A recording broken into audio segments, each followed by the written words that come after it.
Kia ora and welcome to Cinema in Context, where we discuss all things film and the connections between. My name is Jeremy Downing. I'm William Chen. And I'm Sarah Watt. And usually each month we discuss two films, but this is a Minisode, a small little episode based on a topic. And in case you didn't read it in the description when you clicked on the link, we're talking Oscars 2021. The Academy Awards. The Golden Statue. Alright, let's just jump in. What are people's thoughts about our Oscar season so far? Well, what a weird year it's been. With COVID and everything taking out all the big boys, we're getting some really interesting picks for nominations both for Best Picture and for everything else. Really exciting to see what was actually nominated. I've really enjoyed watching a lot of films this year and thinking, oh, that'll be an Oscar nom. So just jumping right in there. When I watched Ma Rainey's Black Bottom, I thought to myself, my goodness, Viola Davis, highly likely to be nominated for Best Actress. And if she is, she's a deserving winner.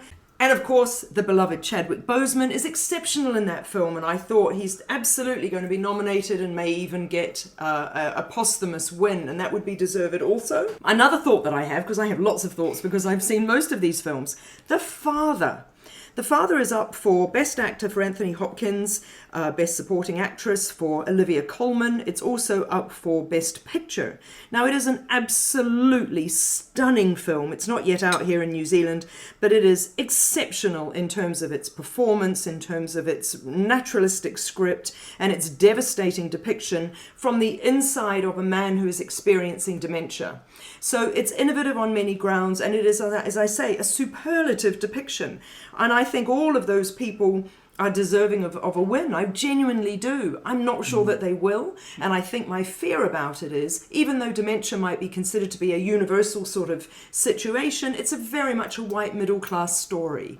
And I don't think this is the climate for a white middle class story. So we've got, of the 8 Best Picture nominees, we've discussed 4 of them. So we've discussed that's half awesome. of the films. And I would say, and you can go back and listen to those episodes, listeners, but I would say of the 4, we were not hugely enamored across the board in terms of our whole group with 3 of the 4. You know, The Trial of Chicago 7, Mank, and even Promising Young Woman, which I enjoyed. I'm not surprised to see them in here, but like you alluded to at the start, William, it's been a weird year. I definitely don't think Chicago 7 is a Best Picture. I think that Aaron Sorkin has been nominated for script, I think, in this instance. It was nominated for Best Cinematography, right? And editing? Well, I mean, that's I don't think editing. I'd be surprised. Sacha Baron Cohen's been nominated for Best Supporting Actor. And, you know, that's cool. I don't think he'll get it, but that's not undeserved. But absolutely, that is not a Best Picture. It is editing. I just saw. That's horrifying. And also Mank, you know, as you say, Jeremy, we talked about it. We didn't love it. It does a lot of things that traditionally Best Pictures might have won for in the past, but not now. Yeah. Sorry, a bit of black and white and a Hollywood story. Your day is done, mate. No one cares anymore. But the artist won back in the day. Yeah, but that was back in the day. But that was in the day, right? It was black and white, man. silent, a bit foreign. Just a little bit foreign. A little bit foreign, and about Hollywood, you know. So back in the day, 2010 or whatever, yes, fine. No, Mank, not now, mate. That's the thing, right? The Academy loves itself, so that's a big thing going in Mank's favour. But Nomadland, I mean, we talked about it in our recent episode. That is, for me, and I haven't seen the other half of the films on this list, but Mank. Nomadland, I just thought was wonderful, and I think Chloe Zhao has a really good chance of winning this. I don't think this is David Fincher's year. No. Emerald Fennell actually did a brilliant job of directing Promising But I Young think Woman. it's a nice to be nominated scenario for her. I think so. So I'm hoping my guess would be on, or my pick would be on Chloe Zhao. Same for me. What about Minari and Another Round? Minari is a lot of fun. I really enjoyed it, and I think it really makes for a nice companion piece with Nomadland. It's exploring the American dream and these vast open spaces and what it means to, you know, exist. I mean, it's set in the 80s, but it's this modern America where if you're an outsider, what does it take to really break in? And to have inadequate housing and to be struggling with your own industry. See, I think Minari is absolutely charming, and I think, as you say, it's an antidote, actually, to a lot of what's been going on, particularly in 2020. And everybody's fallen about, embracing Minari. My fear is that they've gone a little bit like, oh, Parasite was amazing, that was Korean. Yeah. The insult here, of course, is that Minari is actually an American film. It just happens to have a lot of Korean dialogue and be about a Korean family. So I think it hasn't been nominated for Best Foreign Film as well, has it? Because that would be an outrage. That was the Golden Globes. That's right. Okay, the Golden Globes stuffed that up. See, I think Minari's a charming film, but it is not a best picture for me in the way that Parasite was, and I think that's where that comparison ought to end. You know, I am really looking forward to watching Another Round and Sound of Metal. I know you guys have raved about Sound of Metal. I'm really looking forward to that. And Another Round, I mean, come on, you have Mads Mikkelsen as a drunk school teacher. What's there not to love? Definitely not a best picture, though. Okay. No, I mean, like, I just think ethically, when you've got a film about people who can't afford to live in proper housing with Nomadland, and a film about the writing of Citizen Kane. But you know what I mean? I don't think you're going to award Best Picture to a film about, again, middle-class white men. Great film, Another Round. Not slagging it off at all. But it's basically about middle-class white school teachers deciding whether they can live their life with a perfect amount of blood alcohol. What's that? The blood alcohol limit. Do you know what I mean? Yeah. Darling conceit, lots of great messaging, fantastic performances. Not Best Picture in my view. Have either of you seen Judas and the Black Messiah? Yes. How's that? I haven't seen it yet. Again, for me, not Best Picture, but topically, it is about African American politics, Fred Hampton, the Black Panthers, illegal conduct by the state. And it's a terrific film. A better film than Trial versus Chicago 7? Yes, I do think that it is better, more exciting, more exhilaratingly made. Daniel Kaluuya plays Fred Hampton. He's up for Best Supporting Actor. Yeah, and Lakeith Stanfield as well. Both of them are. Both for Best Supporting Actor in that yeah. film. And that's a tricky one because they're both superb.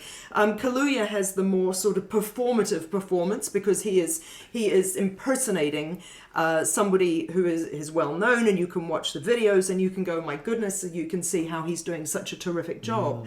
Lakeith Stanfield plays a character who will be less well known, but does a superb job of the old many emotions crossing your face with nary a word said. Do you know what I mean? I think you've got, in this Best Picture list, you've got films that really touch on quite a few different topical areas that the Academy have been criticised for, whether it's nominating female directors, whether it's representation of black stories, whether it's Promising Young Woman is a Me Too story, isn't it? So I think and there hasn't been a Me Too film. You've got these opportunities for them to make a statement, and I'm not saying that that's the criteria by which you judge Best Picture. Well, however, this it is might a be marketing, how they do. Well, yeah. it's a marketing. Ultimately, the Oscars is a marketing ploy, and you need to be able to make a political statement with some of these things.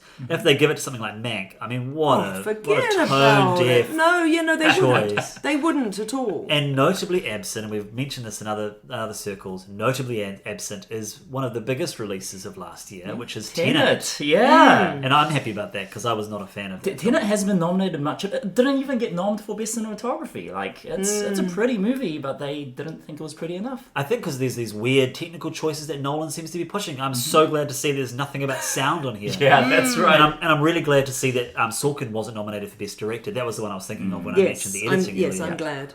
But because as we'd said in our podcast of Trial of Chicago 7, it's not a a well-directed film. It's adequate, but not great. Exactly. Yeah. I'm stoked to see Amanda Seyfried got nominated for Mank. I thought she was wonderful. But I don't think she'll win. No, but I think she deserved the nomination. It's her first nomination, I think, as well. Nice. So it's nice to be nominated. I do believe that Olivia Colman ought to win the Best Supporting Actress category because her acting is superlative. But again, a little like I said about Frances McDormand in Nomadland, Olivia's becoming someone for me whom I expect to be absolutely brilliant, and she always is. Which is not to say she's not deserving of awards, but do you know what I mean? It's like, yes, that was the most extraordinary performance ever, and of course you did it. You know? For that category, I love how both Maria Bakalova and Glenn Close are nominated.